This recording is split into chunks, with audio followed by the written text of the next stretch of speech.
50ஆம் சங்கீதத்தினுடைய 1ஆம் வசனம்.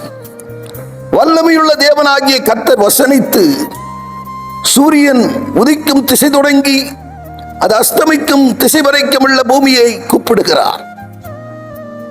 இன்றைய மன்னாவினுடைய தலைப்பு, தேவன் தம் வார்த்தையின் வல்லமையை விளங்க பண்ணுகிறார். தேவன் தம்முடைய வார்த்தையின் வல்லமையை நமக்கு விளங்க பண்ணுகிறார். ஆம், அவருடைய வார்த்தையை குறித்து வேதம் சொல்லுகிறது, நான் உங்களுக்கு கற்பிக்கும் என்னுடைய வார்த்தைகள் ஆவியாகவும் ஜீவனாகவும் இருக்கிறது என்று சொன்னார். அது மாத்திரமல்ல, 19ஆம் சங்கீதத்திலே 7ஆம் வசனம் சொல்லுகிறது,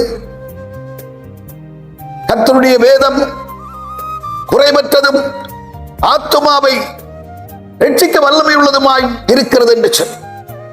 எபிரேயர் 4ஆம் அதிகாரம் 12ஆம் வசனம் சொல்லுகிறது, தேவனுடைய வார்த்தை ஜீவனும் வல்லமை உள்ளதும் இருபுறமும் கருக்குள்ள பட்டயமாய் இருக்கிறது என்று சொல்லி. ஆம், அந்த வல்லமையுள்ள வார்த்தைகளை நாம் தியானிக்கும் போதும் சரி, வார்த்தைகளை கேட்கும் போதும் சரி, நமக்குள்ளே ஒரு மாற்றம் எப்படி ஏற்படுகிறது என்று சொன்னால் அந்த வார்த்தையிலே வல்லமை இருக்கிறதுனால.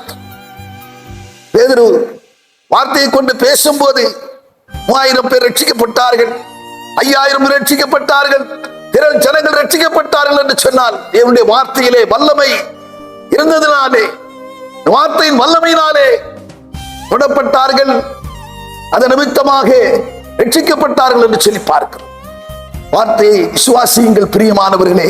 வார்த்தையிலே ஜீவன் இருக்கிறதுனாலே, வார்த்தையிலே தேவனுடைய வல்லமை இருக்கிறதுனாலே வார்த்தையை பிடித்துக் கொள்ளுங்கள், நீங்களும் சுடர்களைப் போல பிரகாசிப்பீர்கள் என்கிறதிலே சந்தேகமில்லை. ஆட்சேபம். பரலோக பிதாவே, நாங்கள் துதிக்கிறோம், ஸ்தோத்தரிக்கிறோம். ஆண்டவரே, வல்லமையுள்ள வார்த்தைகளை நீர் எங்களுக்கு எப்போதும் வெளிப்படுத்துகிறவராயிருக்கிறீரப்பா.